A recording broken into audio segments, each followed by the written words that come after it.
बिस्मिल्लाहिर्रहमानिर्रहीम, अस्सलाम वालेकुम। प्रोग्राम ज़ेरे बहस में खुशामदीद। मैं हूं आपका मेज़बान ज़ौक़ अहमद। नाज़रीन, मशरिक़ वस्ता के अंदर एक और अहम सूरत हाल डेवलप हो गई है और इस बार ये सूरत हाल शाम के अंदर यानी सीरिया के अंदर हमें नज़र आ रही है। और मैं आज आपको दावे से कह सकता हूं कि जिस प्रोग्राम को आप देख रहे हैं इसमें आज आपको तफसील के साथ माजी, हाल और मुस्तकबिल के हवाले से बताया जाएगा।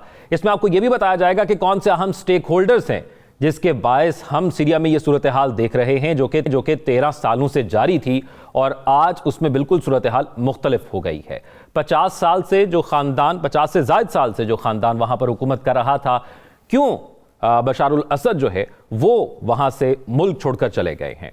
इस तमाम तर सूरत हाल को समझने से पहले हम ज़रा इस नक्शे को देख लेते हैं जिसके ऊपर सीरिया मौजूद है और इसके बॉर्डर्स पर कौन कौन मौजूद है यह भी देखना बहुत ज़रूरी है। आप ये नक्शा जो इस वक्त स्क्रीन पर देख रहे हैं इसमें आप देख सकते हैं कि सीरिया की एक साइड पर इराक है, एक साइड पर जॉर्डन है, एक साइड पर इसराइल है, एक साइड पर लबनान है और एक साइड पर तुर्किया है। नाज़रीन, अब एक अस्करी ग्रुप, एक बागी ग्रुप जो कि 2 हफ्ते कबल वहां पर एक मुज़ाहमत शुरू करता है और आज वो वहां पर काबिज हो जाता है, सरकारी टीवी से अपनी जीत का ऐलान भी कर देता है। मजमूई तौर पर जो 4 स्टेक होल्डर्स इसके अंदर बताए जाते हैं सीरिया के अंदर, उसमें से एक अमेरिका का नाम लिया जाता है, फिर अमेरिका के साथ तुर्की का नाम लिया जाता है, फिर उसके साथ साथ ईरान और रशिया का नाम लिया जाता है। यह समझना बहुत ज़रूरी है कि जो मौजूदा सूरत हाल है उसके अंदर 2 स्टेक होल्डर्स इस वक्त हालत जंग के अंदर हैं, जिसमें रशिया और यूक्रेन के साथ और ईरान और इसराइल के दरमियान एक तनू की कैफियत मौजूद है। अब इस सूरत हाल के अंदर इन 14 दिनों के अंदर ऐसा क्या हुआ कि वहाँ पर बशारुल असद को मुल्क छोड़ना पड़ गया, उनकी हुकूमत ख़त्म हुई और ख़ुसूसी तौर पर यह भी कहा जाता है कि वहाँ पर जो अवाम हैं वो इस बागी ग्रुप के साथ तो नहीं है लेकिन बशारुल असद के साथ उनके मुखालिफ हैं, तो इस वजह से भी उन्होंने इनको वेलकम किया। तो इस तमाम तो सूरत हाल को आज की इस नशिस्त में समझेंगे। नजमुल साकिब साहब, राव खालिद साहब और साकिब बशीर साहब, तीनों सीनियर तज्ज़ियाकार हमारे साथ मौजूद हैं। नजमुल साकिब साहब, मैं सबसे पहले आपसे आगाज़ करूंगा और यह समझना चाहूँगा कि हम देख रहे हैं कि मशरक़ वस्ता हर वक्त हालत जंग में रहता है, वो मौजूदा सूरत हाल हो, इससे कबल हम देख चुके हैं, लिबिया देख चुके हैं, फिर हम गज़ा, फ़लस्तीन की सूरत हाल, इसराइल की सूरत हाल देख चुके हैं। तो ऐसा क्यों है मशरक़ वस्ता के अंदर कि हर वक्त हालत जंग में हमें नज़र आ रहा है? और दूसरा, ये जो स्टेक होल्डर्स हैं, किसका किरदार किसकी साइड पे है और क्या है? ऐसा क्यों होता है, इस पे बात करते हैं कि क्यों ऐसा होता है कि मशरक़ वस्ता में, मिडल ईस्ट में आए रोज़ कुछ ना कुछ, आए दिन कुछ ना कुछ होता रहता है। चाहे वो ईरान का मसला हो, सऊदी अरेबिया का मसला हो, यमन का मसला हो, इस तरफ से आप ये जो सीरिया में इस वक्त हो रहा है, क्या वजह है? तो वो तो सारे यानी पूरी दुनिया को पता है कि इसकी वजूहात क्या हैं। सबसे पहले है कि यहाँ पे तेल है। याद रखिएगा कि दुनिया में तारीख अगर आप यानी पढ़ते हैं ना तो आपको पता लगता है कि जिस जिस जगह पे एनर्जी रिसोर्सेज हों, एनर्जी सोर्सेज हों, या जिस जिस जगह पे पानी हो तो आबादियां वहां पे आती हैं और फिर उसके जरिए, पानियों के जरिए, पानियों के साथ मिलना, ट्रेड रूट्स वगैरह। दूसरा आपका है आपकी स्ट्रेटेजिक जो वो है आपकी पोजीशन, तस्वीराती पोजीशन जो है, उस इन दोनों की अगर आप देख लें। और फिर तीसरा आप शामिल करें कि जब भी फर्ज करें ईरान इराक की जंग होती है, काफी साल चलती है, उसमें फायदा किसको हो रहा है? उसमें फ़ायदा आप देखेंगे कि 2 यानी ऐसे स्टेक होल्डर्स हैं जिनको फ़ायदा होता है। एक वो हैं जो कि वहाँ से तेल निकालने में उनको आसानी होती है, दूसरा वो है जो कि असला बेचने वाले लोग हैं। इसका मतलब ये है कि अगर आप ब्रॉडर पिक्चर देखेंगे तो आपको पता लगेगा कि मशरक़ वस्ता में एक तो पैसा बेबहा है, दूसरा ये कि वहाँ पे सही तरह से डेमोक्रेसी या सही तरह से कोई ऐसी चीज़, ऐसी फॉर्म ऑफ गवर्नमेंट नहीं है किसी भी मुल्क में, सवाई अगर आप इजराइल को बीच में से निकाल दें, जिसमें के जो मौजूदा दौर के यानी मुताबिक या कंटेम्प्रेरी वर्ल्ड में वो फिट बैठती हो ताकि दूसरे ममालिक के साथ उनके फॉरेन पॉलिसी के इश्यूज वगैरह हों। अब अरब स्प्रिंग जिस तरह हुई थी। अब आता है आपने जो स्टेक होल्डर्स की बात की है, देखिए इससे पहले मैं कि इस पे बात करूं, 2-3 यानी आपको यानी अपने कमेंट्स देना चाहता हूं इस पे।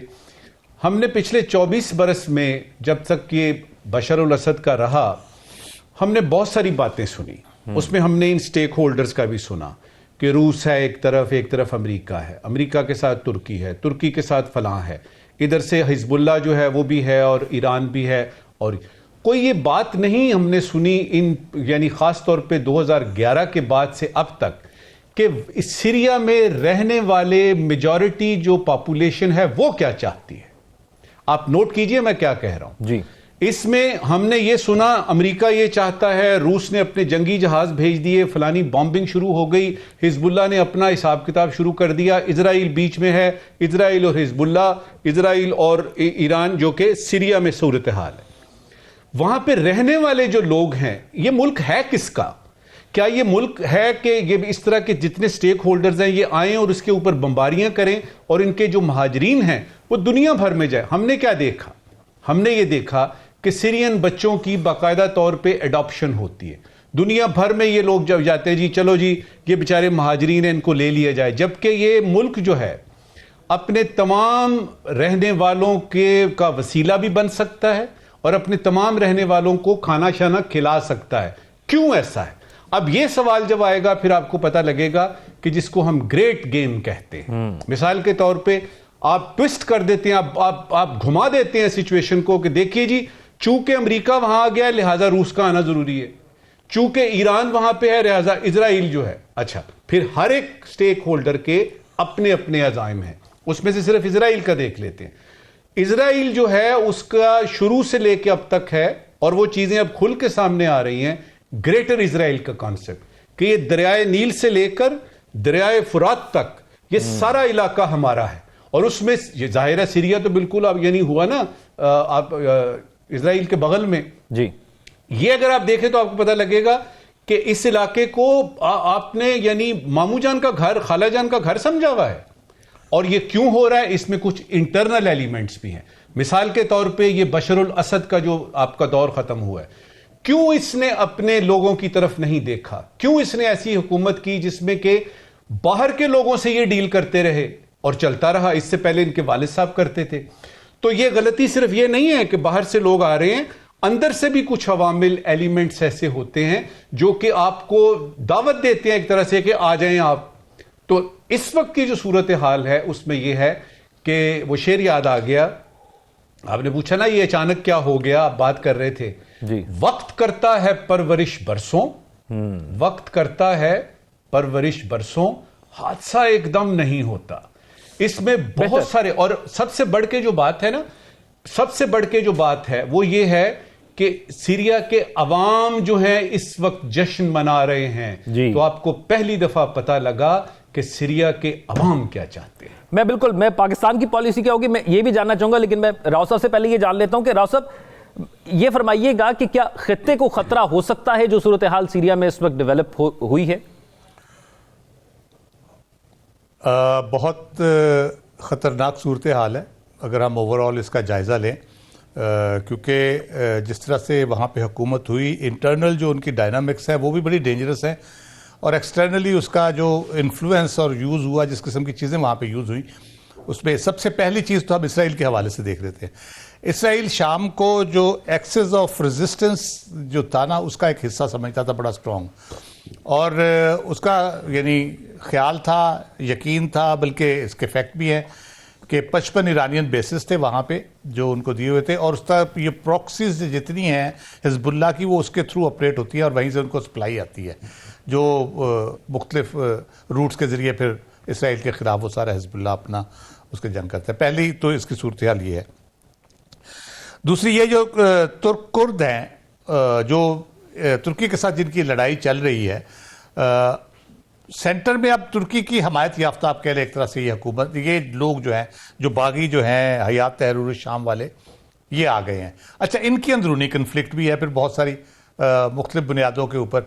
अभी तो आप जंग लड़ रहे हैं ना किसी के खिलाफ एक खास मकसद के लिए, उस वक्त कॉमन एक कॉज होती है। अब जब ये खत्म हो जाएगी, जब नॉर्मलाइजेशन होगी, तो उसके फिर बाद फिर इनकी इन फाइट भी हो सकती है फिर, क्योंकि ये तुर्क की हमायत याफ्ता है, कुर्दों के खिलाफ प्रेशर बढ़ेगा। अब कुर्दों की हमायत अमेरिका करता है, वहाँ पे उनको बेसिस है अमेरिका के वहाँ पे, तो वो एक नई उसके अंदर कन्फ्लिक्ट शुरू होगी। तीसरी चीज़ जो आप कह रहे हैं बशार अल असद चले गए मुल्क से बाहर, जो अभी तक की रिपोर्ट्स है वो ये है कि वो अपना आबाई इलाका लताकिया साहिल के साथ है, वो वहाँ पे चले गए हैं, वो उस इलाके में जहाँ पे उनका जो अलवी ख़ानदान की या अलवाई फैक्शन जो है वो बहुत स्ट्रांग होल्ड है उसका हर लिहाज से। लेकिन उनकी परसेंटेज सिर्फ 15% है अलवीज की, राव साहब, मेरे ख्याल से।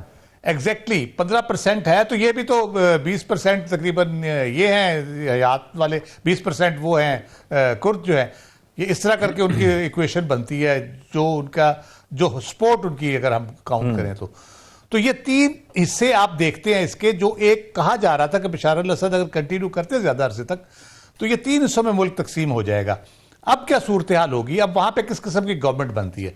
हम कहते हैं जी वहाँ पे एक जमहूरी हुकूमत आ जाती है, अवाम क्या चाहते हैं, अवाम के जरिए वो हुकूमत मुंतखब हो जाती है, तो उसका असर क्या पड़ेगा खित्ते पे? बात चाहते हैं इर्द गिर्द सारी तकरीबन, तो उन पे क्या असर पड़ेगा अगर वहाँ पे एक जमहूरी हुकूमत आती है और वो कामयाबी से चलती है? कामयाबी से वैसे चलने का उनका कोई इतना ज़्यादा नहीं है। इसको का बाल्कनाइजेशन ऑफ सीरिया जब होगी तो उसका असर उसके इर्द गिर्द के मुल्कों पे पड़ेगा, मजहबी और इलाकाई बुनियादों के ऊपर। जब वहाँ पे तकसीम अगर आती है, जो बहुत ज़्यादा जिसके चांसेस अब बढ़ गए हैं, तो वो उसमें तुर्की, ईरान, उर्दन और इराक ख़ास तौर पे ये फैक्शन वहाँ पे भी थोड़े थोड़े हैं सारे, तो उन पे क्या इम्पैक्ट आएगा? क्या वो भी उस बुनियाद पे तकसीम होंगे? हम देखते हैं इस खित्ते में जो लीबिया का हम देखते हैं, इराक का देखते हैं, फिर मिस्र का हम देखते हैं, तो वो कोई अच्छे हमें मिसालें नहीं मिलती। ये इस तरह टॉपल हुई गवर्नमेंट्स और उसके बाद डिक्टेटर्स अगर निकले हैं तो उनकी जगह पे जो भी आया है उसने कोई बहुत अच्छा सिलसिला नहीं बना, ना लीबिया में बना, ना इराक में बना। मिस्र में भी हम देखते हैं कि ठीक है सिसी साहब ने कंट्रोल किया, वहाँ पे डिक्टेटर हैं वो, लेकिन कब तक चलेगा? वहाँ पे भी मामला बहुत अच्छे नहीं है। तो ओवरऑल जो सिचुएशन है मशरिक वस्ता की वो बहुत वोलेटाइल हो जाएगी मजीद। ऑलरेडी है। इसराइल के लिए ये एक अच्छी कामयाबी है, बाकी किसी के लिए मेरा नहीं ख्याल वहाँ पे कोई बहुत ज़्यादा कोई ऐसी चीज़ है जिससे वो खुश हों। अच्छा साकिब बशीर साहब, ये फरमाइएगा, जो कुछ सीरिया में हो रहा है ये क्या सीरिया के लिए बेहतर है? और ये भी बताइएगा कि पाकिस्तानी, मैं देख रहा था कि कुछ फ्लाइट्स भी कैंसिल हुई हैं, वहाँ पर पाकिस्तानी भी मौजूद हैं, तो हुकूमत उस हवाले से क्या कर रही है उन लोगों को वापस लाने के लिए? मेरे ख्याल में वो तो उन्होंने जो क्राइसिस एक सेल है वो कायम किया है, वहाँ पे पाकिस्तानी जो है वो रब्ता कर सकते हैं, और उस हवाले से इकदाम जो है वो मोफा जो है वो कोई इकदाम जो है वो ले रहा है ताकि जो पाकिस्तानी वहाँ पे फंसे हुए हैं उनको वहाँ से पाकिस्तान जो है वो वापस लाया जा सके। जहाँ तक आपने बात की कि शाम के लिए क्या ये बेहतर होगा या नहीं होगा, शाम के अवाम के लिए बेहतर होगा, क्योंकि जो अगर तो बशार अल असद का वो दौर देखा जाए तो वो तो डिक्टेटरशिप तो थी, अपने मुखालिफिन को उन्होंने जेलों में डाला हुआ था, उनकी फैमिलीज, बच्चों को, और बड़ी तादाद में लोगों को जेलों में डाला हुआ था, और जेलों से काफी लोगों को रिहा भी किया गया आज, जैसे ही वो बागी ग्रुप वहां पर पहुंचा। वो तो जब जैसे जैसे जिस इलाके में वो गए उस पे जब वो कब्जा लेते गए, वो रिहा करते गए और आम माफी का ऐलान जो है वो करते गए। लेकिन क्या ये बेहतर हो, ठीक होगा या नहीं होगा शाम के लिए, ये सवाल तो फिर वही है ना। लीबिया और इराक की 2 मिसालें हमारे सामने हैं। वहां पे भी जो ये कहा जाता था कि जब वो गए लीबिया के मुअम्मर कज़ाफी थे या जो सदाम हुसैन थे इराक में, वो गए तो उस वक्त की अवाम ने वहां पे जश्न भी मनाए, नारेबाजी भी हुई और ये भी कहा कि डिक्टेटर चला गया और पता नहीं क्या क्या बातें हुई। लेकिन बाद में हमने देखा कि तब से लेकर अब तक इराक और लीबिया कहीं पे कोई हमें एग्जिस्टेंस उनकी नजर नहीं आती उस तरह। वहां की जो लीडरशिप है कोई बड़ी तब्दीली नहीं ला सकी, कोई जगह नहीं जो बना सके।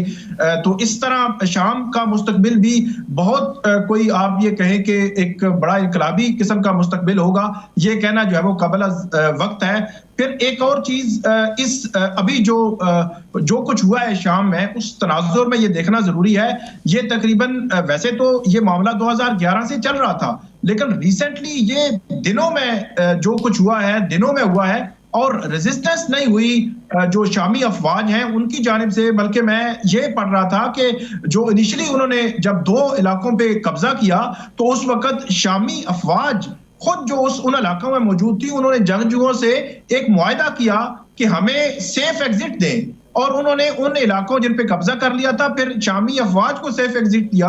तो ये हालत थी और वो बढ़ते गए दिनों में उन्होंने पूरे जो है वो शाम पर जो है वो कब्जा कर लिया। और खास तौर पर ये जो तंजीम है उसके हवाले से मैं जरूर बात करना चाहूंगा कि हयातुत तहरीर शाम जो तंजीम है ये 9-10 में जो अलकायदा की एक जैली तंजीम जो है वो समझी जाती थी, ये जो ग्रुप है पूरा जंगजू ग्रुप, और उसके बाद 2015-16 में ये जो है वो अलग हुई है। 2017 में इस नाम से जो एग्जैक्टली जो ये जंगजू ग्रुप बना है, ये तकरीबन 7 साल कबल 2017 में इस नाम से बना है। पहले और नामों से ये काम करते रहे हैं और इसके जो सरबराह हैं वो भी बिहाइंड द सीन रहे हैं। अभी रिसेंटली एक इंटरव्यू भी उनकी जानिब से दिया गया और इतने चंद दिनों में, और एक और बात मैं यहाँ पे जरूर करूंगा कि जब ये अभी रिसेंटली तकरीबन आज से 10-12 रोज पहले ये मामला जब शुरू हुए, तो उस वक्त जो रूस के जो वजीर खारजा है, या रूस की जानिब से भी एक स्टेटमेंट आया। ईरानी जो वजीर आज़म है वहां उनके और जो बशार अल असद है, इनके टेलीफोनिक एक रब्ता हुआ 2 दिसंबर को। इसी तरह टर्की का मौकफ भी आता रहा। टर्की अगरचे उसके बारे में समझा जाता है कि वो उनकी फेवर में थे या उनकी बैक कर रहे थे कुछ जो ग्रुप्स हैं उनकी, लेकिन रूस और खासतौर पर जो ईरान है उनका मौकफ वही रहा है जिस तरह 2011 में ये समझा जाता था कि उस वक्त बशार अल असद की उस हुकूमत को बचाने में अगर कोई किरदार था तो इन ममालिक का था। तो अभी भी उनका स्टेटमेंट, उनके जो बयानात आए थे 2 दिसंबर को, 3 दिसंबर को, वो लाइक इसी तरह ही आ रहे थे और ईरान की जानिब से भी यही आ रहा था कि ईरान जो है वो बैक करेगा और जो उनकी खुद मुख्तारी है शाम की, उस पर आंच नहीं आने देंगे और इस तरह की बात हो रही थी। लेकिन बहुत दूर नहीं, 1 हफ्ते के अंदर अंदर ये सारा कुछ हो गया है और अब उनकी जानिब से कोई इस किस्म का बयान जो है वो नहीं आ रहा। और दूसरी जानिब जो सदर ट्रंप है, उनका मैं पढ़ रहा था कि वो उन्होंने भी ट्वीट किया और उस ट्वीट में बाकी सारी कहानी तो उन्होंने लिख दी, लेकिन उन्होंने ये लिखा, अपने को डिस्टेंस किया कि जो कुछ हो रहा है वहां पे हम उनके पीछे नहीं है, अमेरिका जो है वो उसके पीछे नहीं है, क्योंकि अमेरिका और जो मगरबी ताकतें हैं उनके हवाले से माजी में भी अब भी ये तासुर बशार अल असद भी देते रहे हैं, वैसे भी तासुर आता रहा है कि शायद जो जंगजू है जहां पे टर्की कहीं ना कहीं उनको सपोर्ट कर रहा है, तो वहां पे उनको कोई बैरूनी ताकतों की सपोर्ट मौजूद है जिन्होंने चंद दिनों में ही ये सारा जो है वो कब्जा जो है वो कर लिया है। और वहां पे एक नई हुकूमत अब कैसे बनेगी, जो वहां पे इंतखाबात होंगे, अबूरी हुकूमत तो बनेगी लेकिन इंतखाबात होंगे और आइंदा सेटअप उसमें कौन कौन होगा, डेफिनेटली ये जो हयात तहरीर शाम है यही आगे जो है वो हुकूमत बनाते हुए एक सवालिया निशान भी है। आप देखते हैं कि ये अब आगे प्रोसेस कैसे होता है। मैं मुख्तसरन नजमुल साकिब साहब आपसे एक चीज जानना चाहूंगा, वो ये है कि इसमें पाकिस्तान का मौकफ क्या होना चाहिए सिफारती सतह पर? इस तरह की जब सूरत हाल होती है तो सबसे पहले फॉरेन ऑफिस में और जो स्टेक होल्डर्स हमारे हैं वो देखते हैं कि हो क्या रहा है और किस जगह पे जाके चीज़ सेटल होती है, ताकि अपना जो पॉलिसी बयान है वो दिया जा सके। शाम पे हमारा बहुत ज़्यादा यानी 24-25 साल हो गए हैं, एक ही स्टैंड है। हम किसी को कंडेम नहीं करते, हम ये चाहते हैं कि इस मुल्क में अमन आए। लिहाजा जब आप स्टेटमेंट देखेंगे तो उसमें ये होगा कि हम अमन चाहते हैं, हम जंग नहीं चाहते और ये हमारे मुसलमान भाई हैं। अल्लाह करे कि इनकी जो है जो इनका हाल और मुस्तकबिल है वो ठीक हो। इसका मतलब ये है कि आप साइड नहीं लेंगे। अब जाहिर है कि जब साइड नहीं लेंगे तो हमारा स्टैंड वही होगा, मिसाल के तौर पे जो कि यूक्रेन वॉर पे है, कि यूक्रेन वॉर, या हमारा स्टैंड जो है वो ईरान और इजराइल का अगर है तो उसमें हमारा स्टैंड ये होगा कि जंग नहीं होनी चाहिए। क्योंकि आप इसमें इसी तरह से चीन और अमेरिका का अगर कोल्ड वॉर है उसमें भी यही है। तो इसमें जो पाकिस्तान का स्टैंड रहा है मेरे ख्याल में वही होगा। सिर्फ ज़रा ये है कि अनरेवल हो रही है स्टोरी, ये इस वक्त जो है वो डेवलपिंग स्टोरी है। देखते हैं जब यानी किसी नतीजे पे पहुंचेंगे तो फॉरेन ऑफिस से बयान आ जाएगा। राइट, एक शॉर्ट ब्रेक की तरफ चलते हैं, वापस आते हैं तो कुछ दीगर मामलात के बात हैं। Stay with us.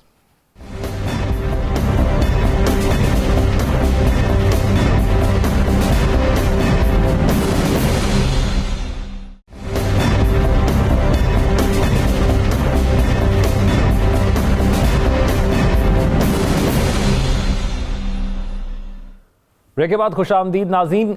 हम हालिया दिनों के अंदर देख रहे हैं कि बहुत से लोग एक्टिव हो गए हैं। उसमें से हमने देखा फवाद चौधरी साहब बहुत एक्टिव हैं, कुछ दीगर लोग बहुत एक्टिव हैं, शायद ख़ाक़ान अब्बासी साहब बहुत एक्टिव हैं।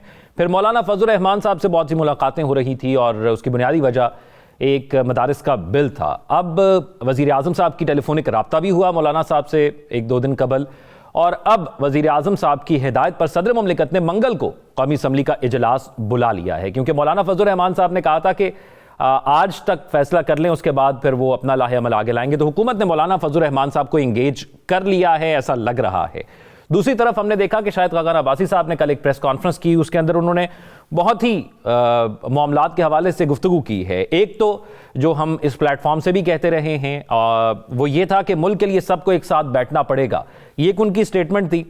फिर उन्होंने एक और बात की कि पाकिस्तान में इस वक्त गुर्बत, बेरोज़गारी और ये सब चीज़ें हैं, माशी सतह पर जो बात की जा रही है हुकूमत की तरफ से, उसके बावजूद अगर हम दूसरी तरफ देखें तस्वीर का दूसरा रुख, तो वो कहते हैं कि गुर्बत बढ़ रही है और ये जो स्टॉक एक्सचेंज के अंदर इन्वेस्टमेंट हो रही है, इसमें उनका ये कहना था कि ये स्टॉक एक्सचेंज का नंबर इसलिए बढ़ रहा है क्योंकि लोगों के पास कोई मुतबादिल नहीं है इन्वेस्टमेंट करने के लिए। तो इस बदलती हुई सूरत हाल और जो लोग एक्टिव हो रहे हैं इस सूरत हाल के अंदर पे, उस पर बात कर लेते हैं। रौ खालिद साहब, मैं सबसे पहले चाहूँगा ये शाहिद खाकान अब्बासी साहब ने जो गुफ्तगू की है इस पर आप क्या राय रखते हैं? और क्योंकि शाहिद खाकान अब्बासी साहब जब से अपनी पार्टी बनाई है गाय बगाए वो एक्टिव रहते हैं, लेकिन इस कदर लंबी प्रेस कॉन्फ्रेंसेस उनकी तरफ से कम देखने को मिलती हैं। तो जो बातें उन्होंने की, आपको क्या लगता है उनकी एक्टिव होने की वजह क्या है और इन बातों में आपको भी सदाकत लगती?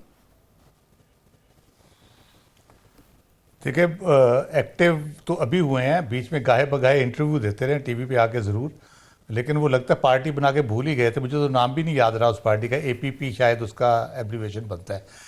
तो वो अवाम पाकिस्तान ये जो कल वाली प्रेस कॉन्फ्रेंस उनकी है, अवाम पाकिस्तान पार्टी जी, तो वो उसका नाम आपने कभी सुना इससे पहले?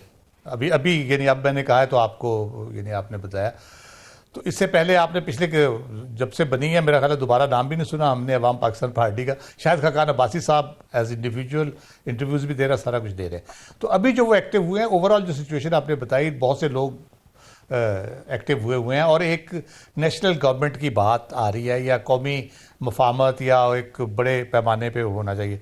तो उसमें एक मेरा थोड़ा सा इतराज़ ये है कि जनरल ज़िया-उल हक के दौर में भी अपोजिशन कोई नहीं थी, जनरल मुशर्रफ के दौर में अपोजिशन कोई नहीं थी, 97 में जब नवाज शरीफ साहब की 2/3 मेजॉरिटी थी, बेनज़ीर भुट्टो बाहर चलेगी, दूसरों की अपोजिशन कोई नहीं थी।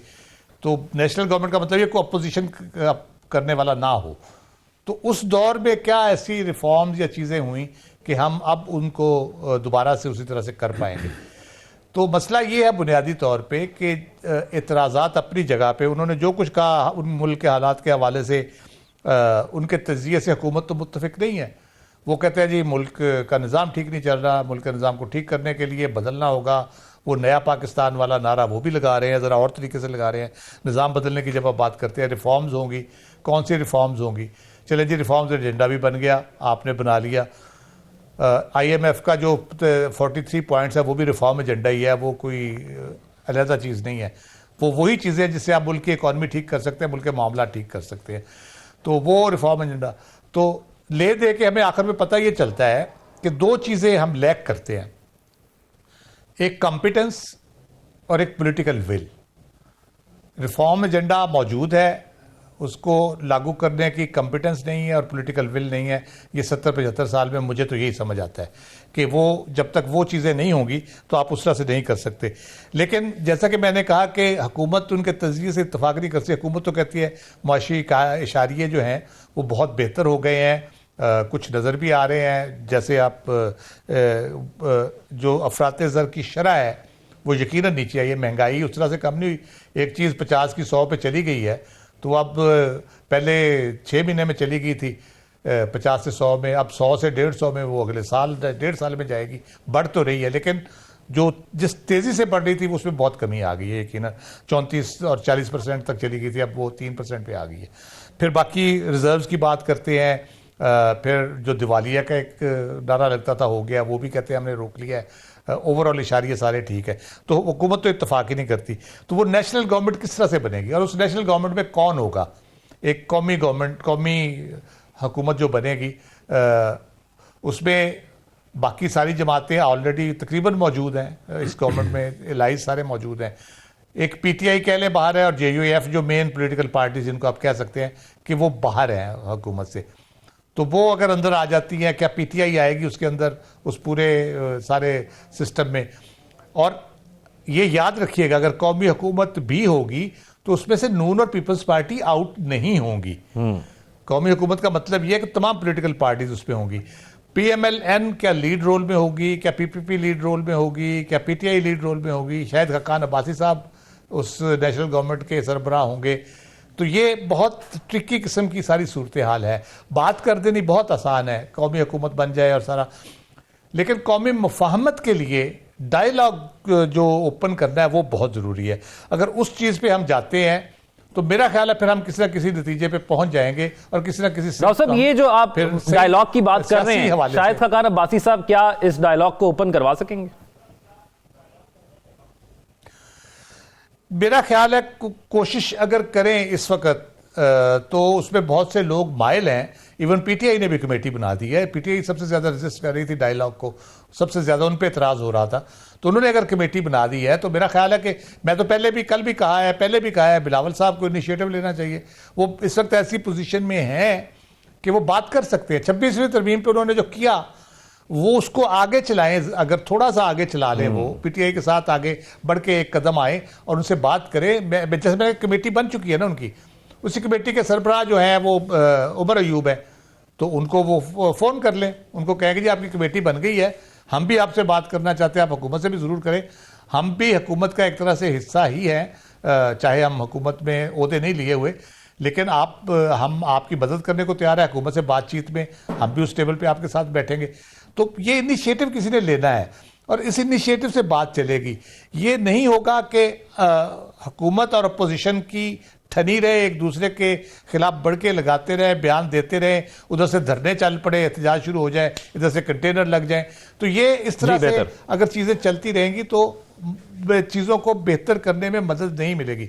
चीज़ों को बेहतर करने में इसी तरह से मदद मिलेगी कि सारे स्टेक होल्डर्स मिलके, पॉलिटिकल स्टेक होल्डर्स मिलके बात को आगे बढ़ाएं, थोड़ा सा आगे चले। मेरा ख्याल है रास्ता निकल आएगा, लेकिन कोशिश जरूर करनी चाहिए। सिर्फ प्रेस कॉन्फ्रेंस करने से कौमी हुकूमत ना बननी है ना कौमी मुफाहमत होनी है।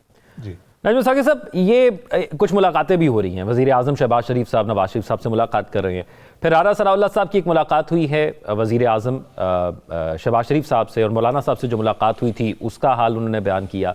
तो जो लोग हुकूमत से बात करना चाह रहे हैं, जैसे मौलाना ने हुकूमत के एंड पर ये बात छोड़ी तो उन्होंने एंगेज कर दिया, तो ये आपको लगता है कि बेहतर पॉलिसी है? और जहाँ पर राव साहब बात करें पाकिस्तान तरीके इंसाफ के हवाले से, तो पाकिस्तान तरीके इंसाफ के जो लीडरान बाहर मौजूद हैं उनके इख्तियार में नहीं है कि वो किसी कमेटी के साथ बैठ जाए। उनको आगे इमरान खान को कन्विंस करना पड़ेगा और फिर वहाँ से कोई ऑर्डर आता है तो फिर होना पड़ेगा। और इमरान खान बैठने के लिए तैयार हमें उस तरह बहुत कम नजर आते हैं, पहली दफ़ा हमने देखा कि नजर आ रहे हैं।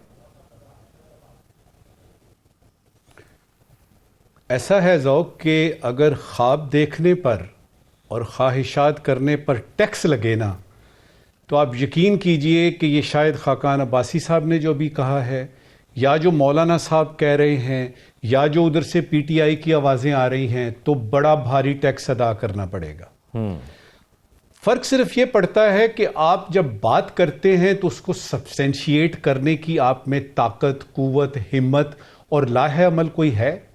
मिसाल के तौर पे अगर आप कहते हैं जी कि हम एहतजाज करेंगे और फिर सिविल नाफरमानी करेंगे वगैरह वगैरह, होगा क्या, किस तरीके से करेंगे और उसका जो नेट रिजल्ट निकलेगा वो क्या निकलेगा। इसी तरह से आपने शायद खाकान अब्बासी का बोला है। देखिए, उन्होंने 2-3 बातें बड़ी मज़े की हैं जो कि मैं चाहूँगा कि आपके नाजरीन दोबारा से देखें इसको, क्योंकि हमें पता है कि कुछ महीने पहले ये तशरीफ़ लाए थे स्क्रीन पे, टीवी स्क्रीन पे। इनके साथ मिफ्ता इस्माइल थे और मुस्तफ़ा नवाज़ खोखर थे।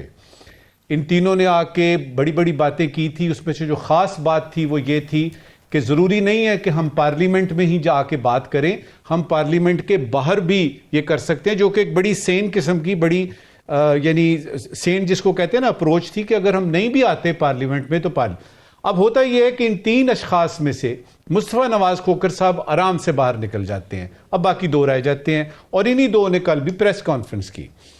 पहली बात जो मुझे समझ में आई उनमें वो ये कहते हैं जी कि इस्लाहात की ज़रूरत है हर शोबे में पाकिस्तान में। ये तो हमें भी पता है, करेंगे कैसे, कौन लाएगा इस्लाहात, किस तरीके से लाएगा, और क्या आपकी बात जो हुकूमत वक्त है वो मान जाएगी कि हाँ वाकई, क्योंकि हुकूमत वक्त तो इस वक्त बड़ी लंबी लंबी और ऊंची परवाज़ों में है।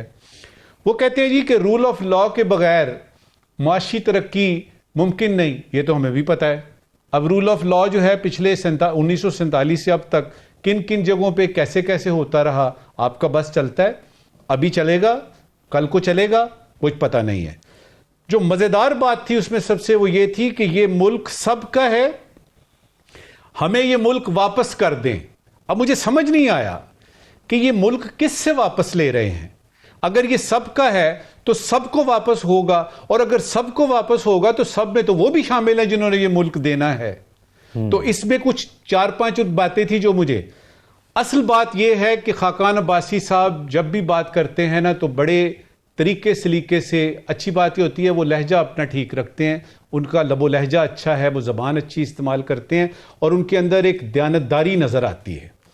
अब सवाल यह है कि जो इन्होंने सारी बातें की हैं कि ऐसा होना चाहिए, उसके लिए उनके पास लाहे अमल क्या है।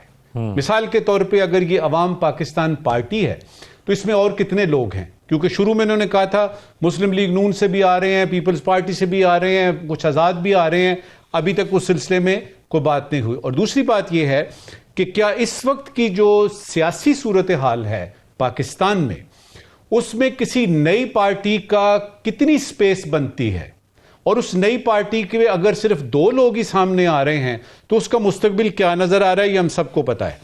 अच्छी बात यह है कि इस तरह की इस्लाही बातें हो रही हैं, लोग मुख्तलिफ जो ऑप्शंस हैं उनके बारे में सोच रहे हैं और एक दूसरे से अपने शेयर कर रहे हैं व्यूज जो ज़मीनी हकायक हैं। अगर आप ज़मीनी हकायक को देखेंगे तो ये सारी की सारी लगता है कि ये ख्वाब है, ये ख्वाहिशात हैं जो कि हो सकता है कि हमारे साथ रहें, हम इस पे जो है वो कहें जी अच्छी बात की है, फलानी की है। असल चीज़ है ज़मीनी हकायक, और उसको इस वक्त अगर कोई समझ रहा है ना तो उसमें एक मौलाना साहब हैं जो अपनी बात मनवा के रहेंगे, उसमें आपका पीपल्स पार्टी है जो मैं दूसरे नंबर पे रखूंगा कि उन्होंने अपना बड़ा अच्छे तरीके से बिसात बिछाई हुई है सियासत की। तीसरे नंबर पे जो है वो यानी मुस्लिम लीग नून आती है। चौथे नंबर पे आपकी पीटीआई आती है जो कि इस वक्त अपने अंदरूनी खलफशार में है। उसमें शाहिद खाकान अब्बासी साहब का बस यही है कि जिस तरह होता है ना, मैच हो रहा है और आप स्पेक्टेटर हैं, आप देख रहे हैं और कह रहे हैं फलां ने बैटिंग नहीं ठीक की, ये बॉलिंग इस तरह से होनी चाहिए थी, ये पिच खराब बनी है। राइट, कल हमने प्रोग्राम में बात की थी कि सदर जरदारी साहब की जानिब से ये कहा गया था कि ये सूबाई मामला है, ये जो मौलाना साहब ने बिल पेश किया था। साकिब बशीर साहब अब ऐवान सदर के ज़राए कह रहे हैं कि उन्होंने एतराज़ात भी उठा लिए हैं और ये कहा है कि ये सूबाई मामला है तो वजारत तालीम इस पर काम करेगा। एक चीज़ तो ये, एक जहाँ पर हम बात करें शाहिद खाकान अब्बासी साहब की, उन्होंने कल ये भी कहा है कि 26वीं तरामीम जो हैं वो आइन से मुतसादिम हैं और ये एक रात में पास की हैं। बड़ा ताखीर से एतराज़ उन्होंने अपना दर्ज कराया। जो मौलाना ने बात की थी तकरीबन 2 रोज कबल भी, और सेनेटर कामरान मुर्तज़ा भी बात कर चुके हैं। मौलाना के करीबी हल्के भी ये समझते हैं, कहते हैं, और पहले भी ये बात हुई थी 26वीं तरमीम आईनी तरमीम के बाद जब चीफ जस्टिस की तैनाती वाला मामला आया था तो उस पर भी कामरान मुर्तज़ा ने यह कहा था कि हमारे साथ कोई एग्रीमेंट तो नहीं हुआ था, लेकिन हमारे साथ एक चीज तय हुई थी। उस जो तयशुदा बात थी ये इससे इनराफ किया गया है, उससे अलग जो है वो मामला किया गया है जब सुप्रीम कोर्ट के चीफ जस्टिस की तैनाती वाला मामला आया। फिर अभी भी जो कामरान मुर्तज़ा हैं और मौलाना, उनका लबो लहजा वो जो माजी में किए गए वादे पूरे नहीं हुए, और उसके बाद खास तौर पर जो मदारिस वाला बिल है इसको तो मेरा ख्याल है कोई साजिश से ताबीर जो है वो करते हैं कि इसके पीछे कोई साजिश है कि खास एजेंडे के तहत जो है वो इसको मंजूर नहीं करवाया जा रहा। तो मेरा ख्याल है कि कौमी असम्बली का इजलास तो बुला लिया गया है, लेकिन वो लबो लहजा या मामलात जो राइट ट्रैक पे जाते हुए कहीं नजर नहीं आ रहे। हुकूमत इस मामले को कदरे लिंगरान करना चाह रही है, लेकिन मौलाना इस पे जल्दी रिजल्ट चाह रहे हैं, क्योंकि वो कहते हैं कि ये तो पहले ही मंजूर हो चुका था, तय हो चुका था, और उसके बाद क्या हुआ कि आप जो सदर मुमलिकत ने इसको जो लेकर जो बैठ गए हैं। इसके अलावा जो दूसरी जो आपने बात की जो शाहिद खाकान अब्बासी साहब, मैं शाहिद खाकान अब्बासी साहब हों, वो उन्होंने प्रेस कॉन्फ्रेंस की, या फवाद चौधरी जो है वो बानी पीटीआई से अडियाला जेल में मिले, मैं उनसे ज्यादा एक और शख्सियत की बात आपके सामने रखूंगा जिसका असर भी होता है उनकी बातों में, वो है फैसल वाडा साहब। फैसल वाडा साहब ने पहले जो है वो बात मिले वो बिलावल भुट्टो जरदारी साहब से, फिर वो मौलाना फजलुर रहमान साहब से मिले।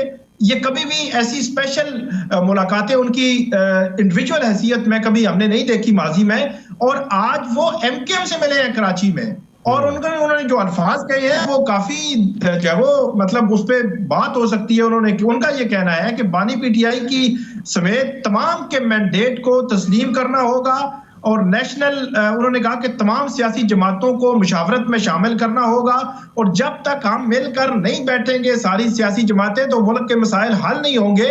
तो ये जो राव साहब बात कर रहे थे कि वो जो कौमी हुकूमत का एक फार्मूला लेके चल रहे हैं, अगरचे उस पर बहुत ज्यादा बात हो सकती है, लेकिन ये जो फैसल वाडा साहब जो एक्टिव हैं पिछले 10 दिनों में, उन्हें आज ये तीसरी मुलाकात है, और वहां पे उनके साथ जो एमकेएम के रहनुमा थे उन्होंने कहा जी बिल्कुल फैसल वाडा साहब बड़े विजनरी आदमी हैं, और इन्होंने ये जो जिस तरह चले हैं हम इनके साथ खड़े हुए हैं। तो मुझे वो ज्यादा एक्टिव नजर आते हैं, और वो कहते हैं कि अगर जो बानी पीटीआई हैं उनकी सेहत के हवाले से मैं ज्यादा फिक्रमंद हूं, और उसके हवाले से वो कहते हैं कि उनकी पार्टी उनके साथ नहीं है, उनकी बहनें जो है वो उनके साथ हैं। ये जो सिनेरियो है मेरा ख्याल है उसमें कदरे ज्यादा नहीं तो ज्यादा कदरे तब्दीली जो है मौजूद है।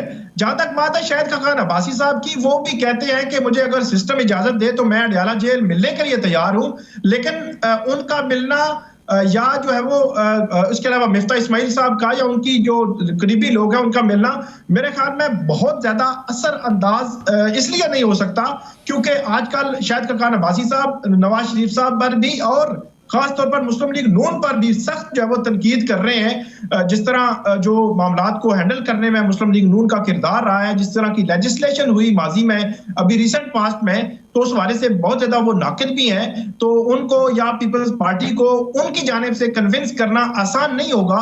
वो बातें तो बड़ी अच्छी कर रहे हैं, टॉक शोज में भी आ रहे हैं, प्रेस कॉन्फ्रेंसेस भी कर रहे हैं, लेकिन उसका बहुत बड़े पैमाने पर असर मुझे नजर नहीं आता। एक और चीज इस इन्हीं दिनों में हुई है, वो फवाद चौधरी साहब, शेख रशीद साहब, उनकी मुलाकात हुई है बानी पीटीआई से।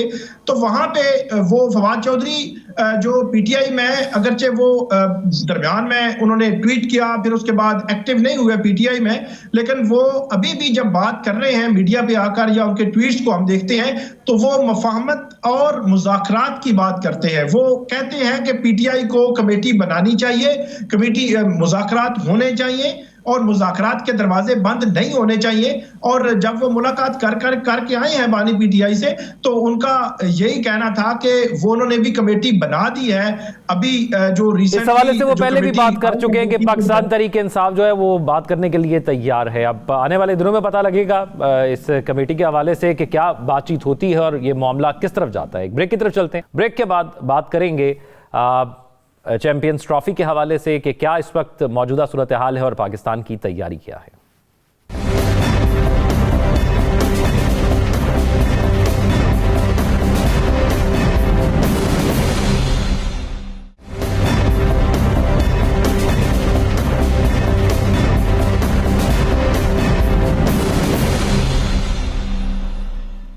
ब्रेक के बाद खुश आमदीद नाज़रीन। अब बात करेंगे चैंपियंस ट्रॉफी के हवाले से, और ये सबको पता है कि चैंपियंस ट्रॉफी में टॉप 8 टीमें जो होती हैं वो शमूलियत करती हैं और 50-50 ओवर्स का ये मैच है। मैं टीमों के नाम शामिल करता हूं और मुझे इस चीज़ की खुशी है कि पाकिस्तान के अंदर इतना बड़ा इवेंट होगा।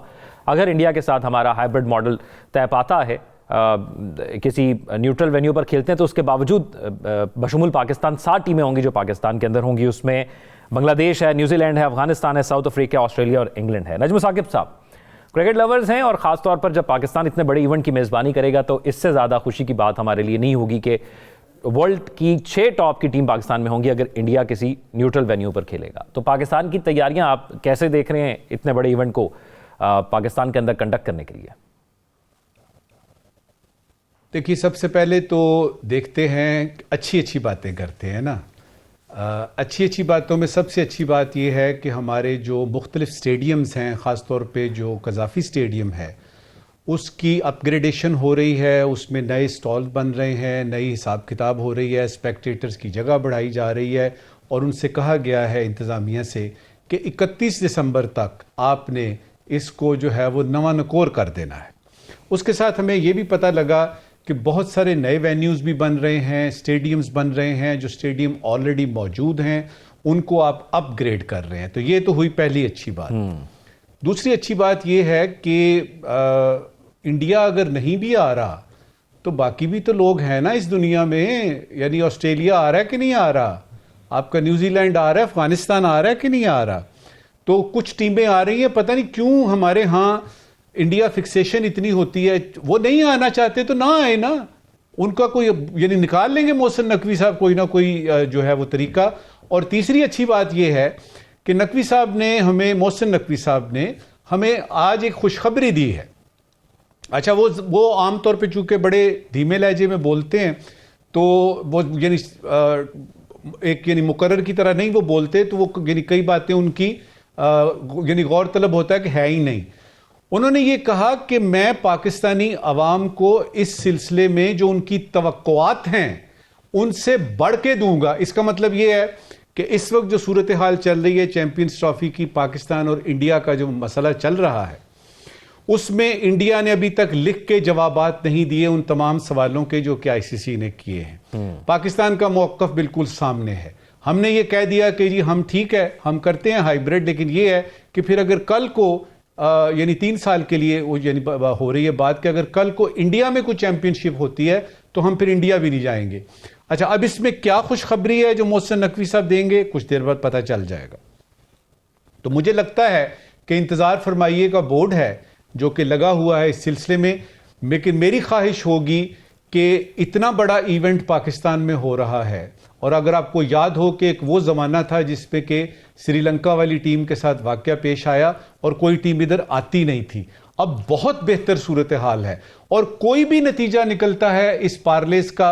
और ये याद रहे कि इंडिया जो है वो आईसीसी में जो 3 बड़े हैं ना, उनमें एक है, और उन 3 बड़ों में भी सबसे बड़ा है, और उसकी बुनियादी वजह एक तो इसकी सियासी कदोकामत है, दूसरा पैसे बड़े लगाते हैं ये, और उसमें हम उनका मुकाबला नहीं कर सकते।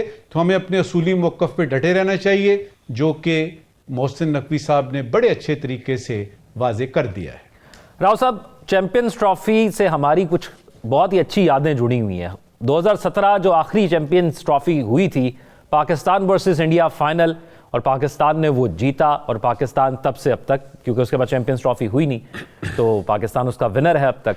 तो इस वजह से भी उसकी कंटिन्यूटी को देखकर पाकिस्तान इंडिया को बहुत अहमियत मिलती है, और वैसे भी बहुत अहमियत मिलती है। लेकिन बाकी जो टीमें आ रही हैं ये बड़ी खुशाइंद हैं। और तो अगर ये स्टेडियम्स के अलावा दूसरी सतह पर आप देखें कि टीम के अंदर जो इस टाइम सीरीज में हम खेल रहे हैं और नए लड़कों को मौका दे रहे हैं, आपको इस तरह से तैयारी कैसी लगती है? बिल्कुल, ये आपने दुरुस्त कहा, लेकिन मैं थोड़ा सा जो भारत की हठधर्मी है इस वक्त इस मामले के ऊपर, हाइब्रिड निज़ाम के ऊपर, उन्होंने जो कहा, पाकिस्तान ने बहुत अच्छा स्टैंड लिया है, और ये लग यही रहा है अब तक की जो गुफ्तगू हमने सुनी चेयरमैन पीसीबी की, और आज प्राइम मिनिस्टर से मुलाकात हुई उनकी, उसके बाद भी उन्होंने जो कुछ कहा, नजम साकिब साहब ने जैसे कहा, उन्होंने खुशखबरी का कहा कि अवाम की तवक्कुआ से बढ़ के होगा।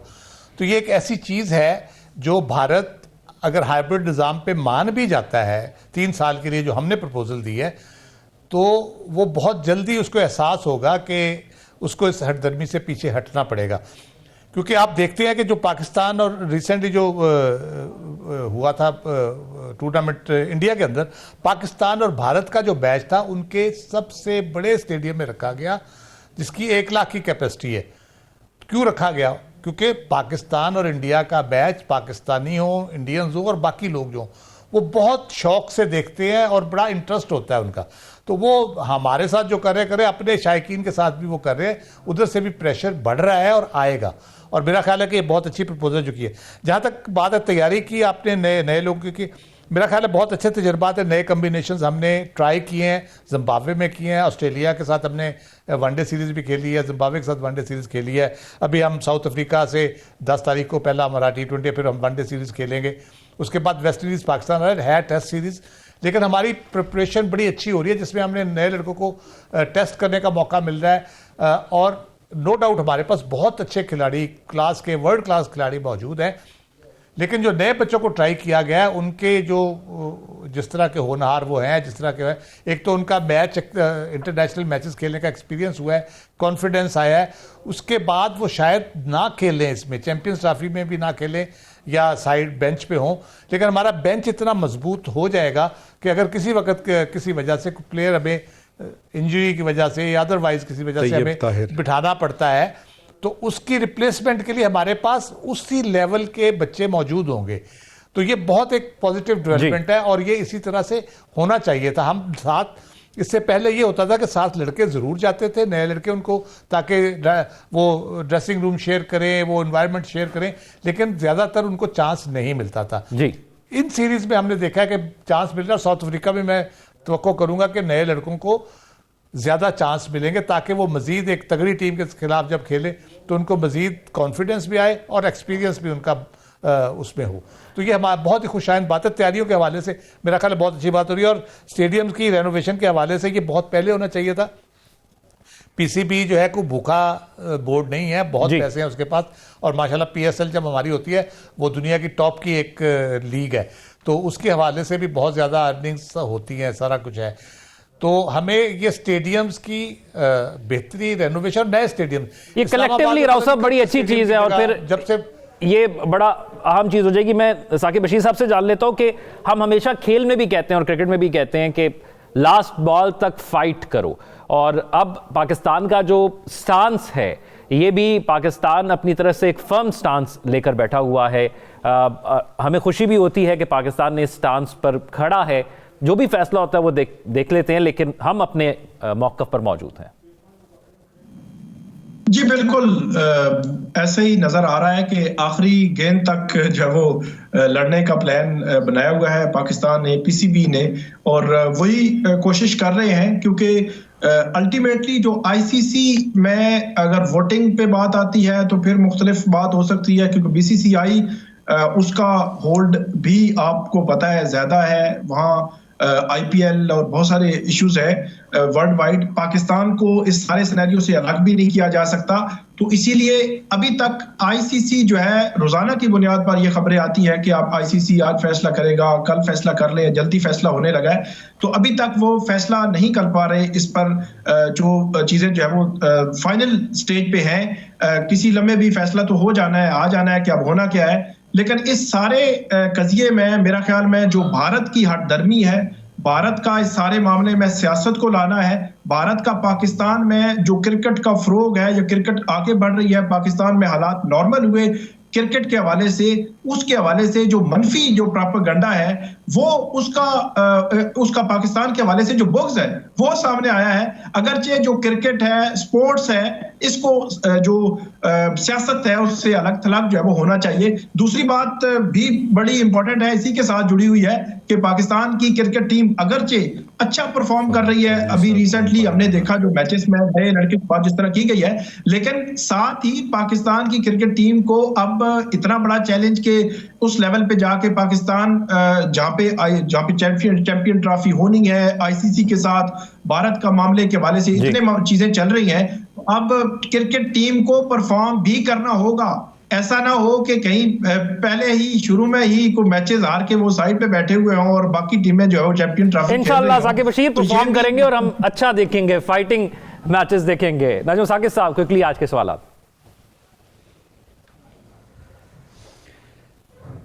जरूरी सवाल आज का, खबर मिली है कि रिटायरमेंट की उम्र 60 साल से कम करके 55 साल की जाएगी ताकि पेंशन कम बने, यानी कि कोई 21 और 22 ग्रेड में पहुंच ही ना सके, पहले ही रिटायर हो जाए। ज़रूरी सवाल यह है कि पेंशन फंड्स में अरबों खरबों रुपए के जो घपले थे उन पे भी कोई बातचीत होगी, या कि फैसला हो गया है कि गड़े मुर्दे नहीं उखाड़ने। आज का गैर ज़रूरी सवाल, सदर जो बाइडन ने हंटर बाइडन को असलहा और टैक्स के केसेस में आम माफ़ी दे दी है। गैर ज़रूरी सवाल यह है कि हंटर बाइडन अगर जो बाइडन के साहबजादे ना होते तो क्या फिर भी माफ़ी मिल जाती? हमारे नाज़रीन सोशल मीडिया पर से आगाह करेंगे। अपना ख्याल रखिएगा। अल्लाह हाफ़िज़।